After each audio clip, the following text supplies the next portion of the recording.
All right, fellas. New season, new era. Trey Lance starting under center. Quest for six begins now. And first up, the Bears.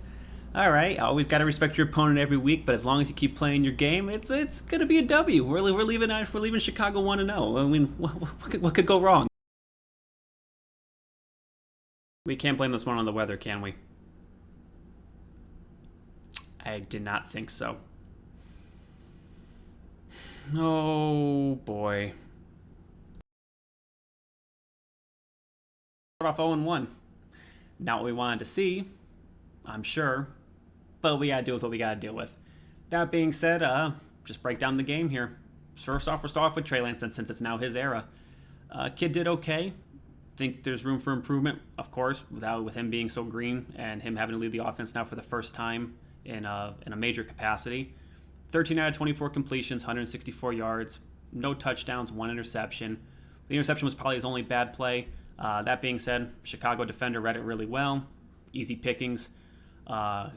Trey was under a lot of pressure, more than I thought he would be. The O-line certainly looked a little weak this game, or at least a little off. I'm not sure if they couldn't plant their feet in the ground or whatever it was. They got to do better, though. He was under pressure a lot more than I thought he was going to be. And then, yeah, he had to scramble a lot.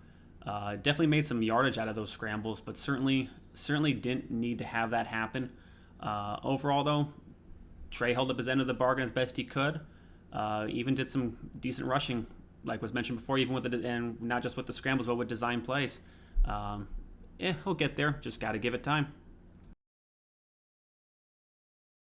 Run game now. Elijah Mitchell's back after being injured a lot last year. Great start. 6 carries, 41 yards. Gotta be a good game from him. Until it wasn't. Great. Injured. Did not return. All right, Wilson. Wilson can suffice in there, I guess. But the big carriers this game, Trey Lance, Deebo Samuel. Lance, 13 carries, 54 yards. Half that was probably his scrambling, though, when he was under pressure. That number probably should have been in half just for the design runs that Shanahan came up for him. Deebo, 8 carries, 52 yards, and a touchdown. Because he's Deebo Samuel, he can do whatever he wants in the field. Did, however, have a fumble at the Bears' 12-yard line, and that killed what probably would have been a scoring drive. But take the good with the bad there. Overall, the running game was good. Losing Mitchell's going to be a big hindrance now, but we have to see what they can do in the future and what they can do to carry forward.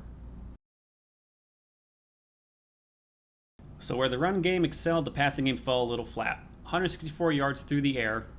Deebo has a touchdown on the ground, but only catches 2 of 8 for 14 yards.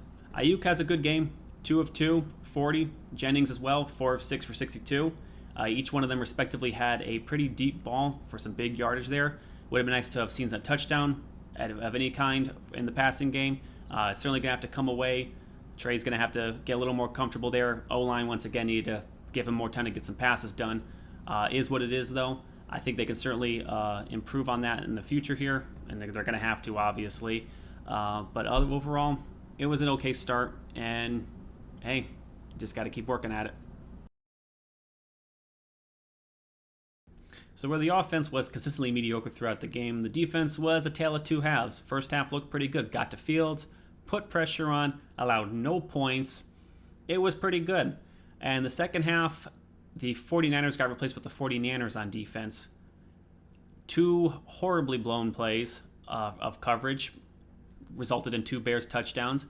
Your highlight, I guess, was getting an interception on Justin Fields. Not that anything was made out of it on the offensive side. But overall, it was just very, very bad in the second half. Can't explain why there's so many penalties, too. I know the offense took some. But the defense just, I think, 3 or 4 penalties for 15 yards. And overall on the team, 12 penalties for 99 yards. You're not going to win a game when you have almost 100 yards of penalties right there. As a matter of fact, the defense was so bad in the second half, that leads me to my nanner moment of the week, which is the blown coverage on the Pettis touchdown. I believe it was Greenlaw who needed to just look over his shoulder and realize he was there. Pettis falls into a wide open spot, and it was a simple, easy touchdown. Really, really have to pay attention. You got to play a full game. I mean, if the first half If they carried that momentum over into the second half, probably wouldn't have been a big deal.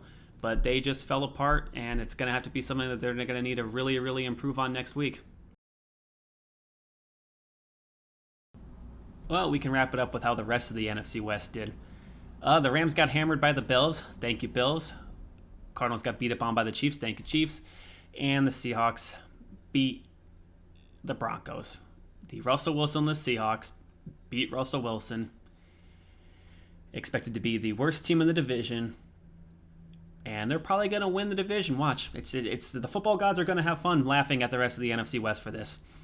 Speaking of which, the next game for the Niners is the Seahawks. I know it's at home. I know Russell Wilson isn't there anymore. It's still the Niners and the Seahawks. We're going to start the season 0-2, aren't we?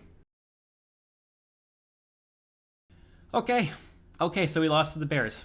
It's the Seahawks next week. We could still beat them. I mean, it can't get much worse, right? Elijah Mitchell out for 8 weeks. Debo's going to be the lead rusher this season, isn't he?